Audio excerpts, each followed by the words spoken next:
We're going to get into our next story here. I don't know if you've heard about this, but we've been talking about Joe Biden's approval rating.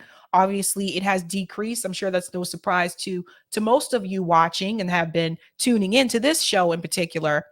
But now there's more information because it appears now Joe Biden is actually losing support among young voters as well.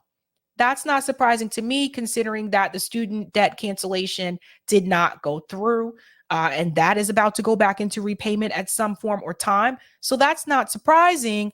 What is concerning, though, is the fact that you have people who are upset, but they're still going to vote for him because Bernie Sanders endorsed him. I can't make this up. Shout out to Case Study QV for this clip. Biden's approval drops among young progressive. She's going to vote for Joe Biden again because Bernie Sanders endorsed him. Guys, this is one of those times when I have to say, make it make sense. President Biden's latest approval ratings are weak as he launches his re-election campaign. And that's especially true of one key constituency, young progressive voters aged 18 to 29. Eva's been doing a lot of reporting on this. So, Eva, why are young progressives souring on the president? So, me and my colleague, Gregory Krieg, we spoke to young activists across the country, and essentially they feel as though they aren't being listened to, or they are being engaged at the White House, but they describe these interactions as perfunctory. One of the key issues was this Alaska drilling project that the administration approved. Now, the administration will say that that was already in the pipeline, and no pun intended, and that they had to do it, but also. No, they didn't have to do it. I just want to go ahead and debunk this lie. She's revealing herself here when she says it was already in the pipeline and they had to do it. That just tells you that Joe Biden knowingly lied to young people when he said there would be no new drilling. If that was already in the pipeline, that means he already knew, and the Democratic Party knew, and the Biden administration already knew, and they sat there and they let him boldly lie to the American people. Now, to say it was too late, it was never too late. He could still go back and retract it. He could take it back. He's choosing not to. Why is he choosing not to? Again, because he's invested with big money. Big money interests trumps all, regardless of the climate issues. So she just revealed herself actually by saying that it was already in the pipeline. So he knowingly lied to young people. Let's go on. So there have been some other high profile reversals as well, Allison, on public safety issues as well as immigration. And they are telling us it is not enough for the White House, for President Biden to keep telling, and Democrats at large, to keep telling these young people, consider the alternative. You know, they have to come with a compelling, inspiring message. Well, is that true? A compelling and inspiring message. The message and action are two different things. You can tell me what kind of message you want to tell me, but I see your actions. So just like he told people there would be no new drilling, but then he goes on and decides to drill more. And it's not just the Willow Project. There's drilling happening off the coast of Texas as well. We talked about this a couple months ago. So what we got to sit back and we need to ask ourselves is, the message doesn't really mean anything. And what's happening is that young people are starting to realize that those messages don't mean anything either. So this is the same type of logic that Ro Khanna had, the same type of logic Pramila Jayapal had when they say we need to just tell the story better. There's no story for you to tell. We see the behavior. We see the actions. So what they're essentially saying is we need to find a way to convince them, and maybe we need to word things differently. Maybe we just need to lie to get them to come out and vote for Joe Biden again. That's what they're really saying without saying it. So the question that we need to ask, are young people, particularly Gen Z, are they going to fall for this again? Remember, they came out heavily in the midterms. Let's see if that happens again. Even because if, let's say, it's a race between President Biden and President Trump, these young progressives, they're not going to vote for President Trump, right? So what would they do? Sit it out? Is that what they're saying? this is a common misconception here. First of all, when she talks about these young people, we have to remember, particularly people in that age group, the millennials, the Gen Zs, they don't come out in large numbers typically to vote. Boomers do, right? Every now and then there's been a couple of, outliers where they have overly whelmed and come out, but not since Obama 08. And some people don't remember this, but I remember this very well. Till this day, Obama had the largest turnout of young voters. Now that has trickled down over the years, and I wonder why, right? So for her to say, they're not going to vote for Donald Trump, are they? What are they going to do? Just sit this out? Again, historically, younger people don't come out. They don't come out. They came out before because there were issues that were on the table that actually impacted their lives and affected them. And that's why they came out. But now they see that Joe Biden isn't doing anything, just like Trump didn't do anything in reference to those issues. So why would they come out and support again? Well, they could sit home. They could stay at home. And, it is, I think that also we're sort of hearing that there is this skepticism about the effectiveness of the electoral process, right? I voted and I'm seeing the erosion of reproductive rights. Now, Republicans, though, are talking about, I think, some of the issues dear to this constituency in a way that is so problematic that it might push them to the other side. So, for instance, when we talk about trans youth, these young people, if you are a young person in this country, you are more likely to know someone who is trans, have someone who is trans in your family. You're not talking about them in the abstract. And so these very vicious attacks that we see on trans folks across the country, that is deeply personal to these voters. And so they could be so outraged by that on the other side that it may prompt them to support President Biden and Democrats, but I don't think so. Those attacks, not to say that they haven't increased over the years, but that was an issue before Joe Biden ran in 2020. That was an issue before. That didn't seem to prompt young voters to turn out. See, it's really sad that they have to rely on young people being afraid, young people being fearful to get them to come out and to support Crime Bill Joe. You know what I mean? It's just one of those things. It's like, he's experiencing cognitive decline. That Joe Biden most likely is not going to make it through a full second term. Let's just be real here. That Joe Biden is struggling. That his approval rating is low. And it's just like they're crossing their fingers saying, hopefully they'll be fearful enough that they'll come out and support him anyway. This is where we are now. When I see a picture on Twitter of Dianne Feinstein in a wheelchair coming back into Congress, when it is very clear that Dianne Feinstein should not be in Congress. Now, here's another person who's experiencing cognitive decline. They brought this woman back and they literally rolled her back in the wheelchair. Make it make sense. They have to keep the status quo. Might not be enough. Harry, are the numbers reflecting that? Frankly, Joe Biden's approval rating among young voters, they stink. That's an adjective I'd use to describe it. But ultimately, I think the question that you posed is the key question, which is, how do these approval ratings translate into voting patterns? Let's hold this here for a second. So they're showing Biden approval 18 to 29-year-olds. Okay. Spring 2021, 59%. Fall 2021, 46. Spring 22, 41.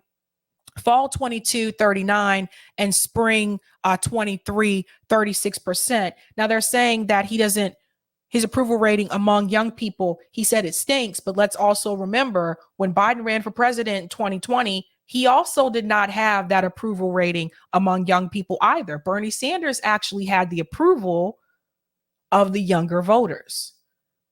So they did this to themselves.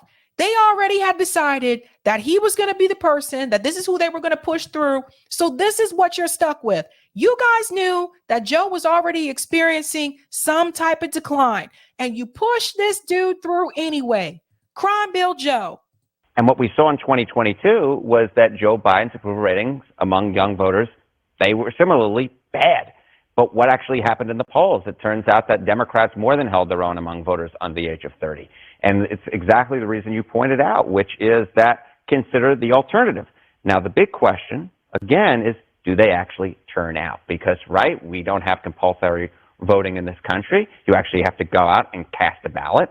And when it comes to the polling, what we generally see is that while enthusiasm is lacking, Democrats at this particular point say they are as likely to cast a ballot or about as likely to cast a ballot as Republicans are. So I certainly agree that young voters may not like Joe Biden, but they hate Donald Trump, and that may be enough. But do they really? You see, this is the thing. This is what they fell into for 2016, right? It was like, oh, people hate Trump. Hillary's definitely, she's got this. People hate Trump. Didn't work out too well. Didn't quite work out that way. And if it wasn't for the pandemic, I still stand by this. If it was not for the pandemic, Donald Trump will be president right now. Kid you not. Kid you not. You notice that he said Democrats and Republican voters. Didn't say anything about the independents. Nothing, but nobody asked us what we want. Let's just look at the registered Democrats and the registered Republicans. The majority of American voters are independents. They're not even looking at us. White House knows that they have work to do on this. We spoke to them as well. They pointed out that this next gen group did endorse the president. They are huge Gen Z voting mobilization. Meaning already effort. for this next election, they've already endorsed. They've already endorsed him. So they did note that. And they said that they are speaking to social media influencers. And then they're also. That's sad. You see what they got to do? You see what they got to do to get people to come out and support an incumbent president? Let's talk to the social media influencers. We got to get young people out there to support Joe Biden. This is just pathetic. Just chalk it up, people. Just chalk it up and just admit he is not the one. If you got to do all of this, all that money that you're spending to reach out to these social media influencers, which make a lot of money, by the way, so they're not going to do this for free. You're going to have to pay them. All this money that people spend campaigning, the marketing that goes with the campaigns, the social media influencers is being added into the mix now. All this money spent towards electoral politics instead of putting that money back into the communities to help the people. You could solve the homeless problem in this country if you stop putting so much money in presidential campaign elections and start putting money back into the community for the people. The money is spent incorrectly. Millions of dollars. Bernie Sanders got over $100 million. All that money down the drain. For what? For a pipe dream and a broken promise. Also engaging with grassroots gun safety organizations that's an issue that's really important to young people. And so they are attacking this problem. They recognize it is a vulnerability. And the biggest advantage of all that the president has is that he doesn't have a significant primary challenger. He would really be in trouble if, say, Bernie Sanders, for example, decided that he was going to challenge him. A lot of these young voters, and that's an interesting thing. He is almost as old as the president, but young voters still gravitated to him because of his policies. So that's what. Did you notice the framing there that he doesn't have a significant challenger? Totally leaving out the fact that Marianne Williamson and RFK Jr. are running, and leaving out the fact that RFK Jr. is actually polling significantly well, considering he just recently announced he's already over the 15%. But they don't consider him to be significant. The White House really is thankful for every single day. Is Bernie Sanders going to launch a campaign? No, he's endorsed the president. In fact, I was in Michigan last week talking to a voter who said her vote for Joe Biden was specifically to stop Donald Trump. And she's going to vote for Joe Biden again because Bernie Sanders endorsed him. I said, really? That's the problem right there that I have with Bernie Sanders. Did you hear what he just said? She said she's going to support Joe Biden again because Bernie Sanders endorsed him. This is an example that you can point to when you say that Bernie Sanders is sheepdogging people into the Democratic Party. People ask me for examples. Here's an example. Because he knows that his endorsement actually does matter to some people who supported him still. So if he endorsed Joe Biden over Marianne, over RFK Jr., some of his supporters are going to go along with it because that's what Bernie told them to do. This is important for people to really understand. This is how you take that young energy and you funnel it back into the Democratic Party. You preached about a political revolution. You radicalized people. You got young people energized. And at the end of the day, you funneled them right back into the status quo system that you told them to fight against. This is one of the perfect examples to show you how Bernie Sanders sheepdogs people back into the Democratic Party. That example that he just gave you. And Bernie Sanders knows that. And Bernie Sanders knows that he still has a little bit of power with his voice. So if Bernie Sanders were to say, I'm going to put my support behind the progressive candidates that are challenging Joe Biden, things would be different. And he knows that. And that's why he won't do it. And she said, absolutely. So I do think that the biggest advantage the White House has, and they know it, and they probably, he probably says a prayer every night, that there's not a big primary challenge, because we've seen what happens historically when presidents have primary challenges. Jimmy Carter, George H.W. Bush, it is tough for them in the general. But when you have to... But why is it tough for them? Right? So let's go back to this point here. This is important. Challenge, because we've seen what happens historically when presidents have primary challenges. Jimmy Carter, George H.W. Bush, it is tough for them in the general. But why is it tough for them in the general? Because it shows the American people that the incumbent president didn't do his job well enough. Didn't do his job well enough to the point that people had to primary challenge him. And I've said this before, and I do want to say this again. RFK Jr. and Marianne Williamson may not win, but if we're looking at the polls, RFK Jr. could hurt Joe Biden just enough that Joe Biden would lose the general election. That's the example he's given with Jimmy Carter. That's the example he's giving with George H.W. Bush. You had the Ross Perot, right?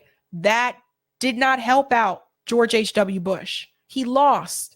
Ross Perot got like 18% of the vote, and he ran as an independent. Ted Kennedy, primary challenge, Jimmy Carter. No, Ted didn't win, but neither did Jimmy Carter. So just keep that in mind. You have to rely on this patchwork of constituencies. And we have to also remember that President Biden won election in really unique circumstances that were favorable to him. He didn't have to be out on the trail every day during the height of the pandemic. He was able to hold these small events, speak to union workers, do these events and campaign in a style that really worked for him. It's a different ball game this time around. Yeah. He had small events because people didn't want to come and see him. I'm sorry. He held an event here in Boston. Bernie held events here in Boston. Bernie had over 10,000 people come out to see him. I know I was one of the people. I was there. 100 people showed up to see Joe Biden. He had small events because people did not want to see him. The energy was not there. People were not pumped up and excited to see Joe Biden. They just were not. And I don't know, Kara, if young people are going to be placated by just having some social media influencers touting the president. I mean, they really want him to respect their policy choices and to feel as though he supports them. Right. I mean, it's probably different than bringing Olivia Rodrigo out to tell people to get vaccinated and take COVID precautions.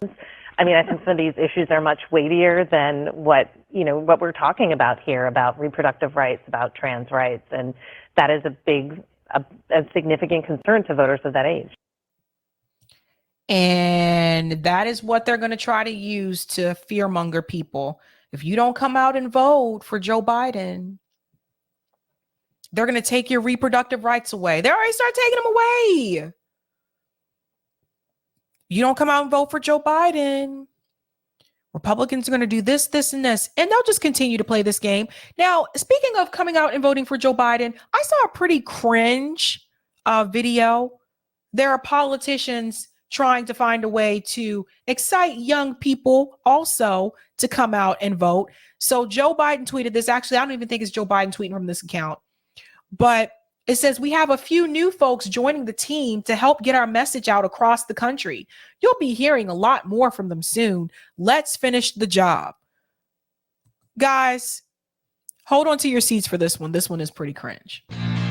I'm on Team Biden-Harris. I'm on Team Biden-Harris. I'm Governor J.B. Pritzker, and I'm on Team Biden-Harris. Joe Biden rocks. Joe Biden has been a steady hand. Joe Biden delivers. I'm Chris Murphy, and I'm on Team Biden-Harris. I'm on Team Biden-Harris. Joe Biden is driven. Joe Biden is transformational. Re-electing President Biden is a BFD. Is a what? Let me go. Hold up. Wait a minute.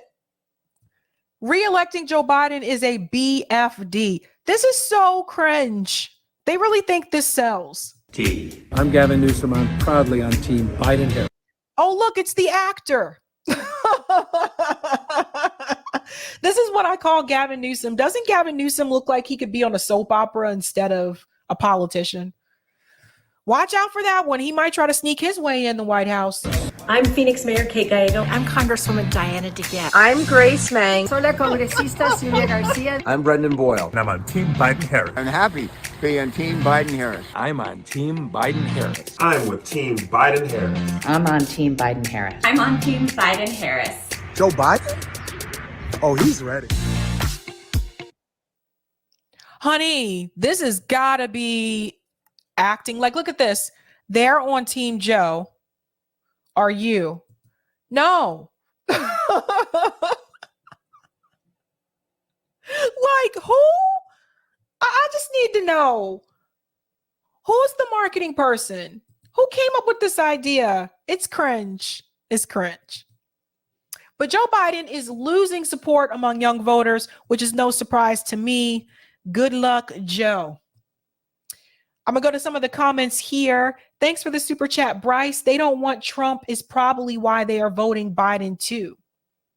Yep. JB says, what about third parties and independents? They always count them out when it comes to support. They don't even mention us. Deneen, they aren't excited about seeing someone old enough to be their great grandpa in office. Thank you for the super chat. Roger, no Zoomer knows who these politicians are. No, they don't. Through my lens, the music is terrible too. Yeah. I don't know who is picking this stuff. Like, this is bad. Bad, bad, bad.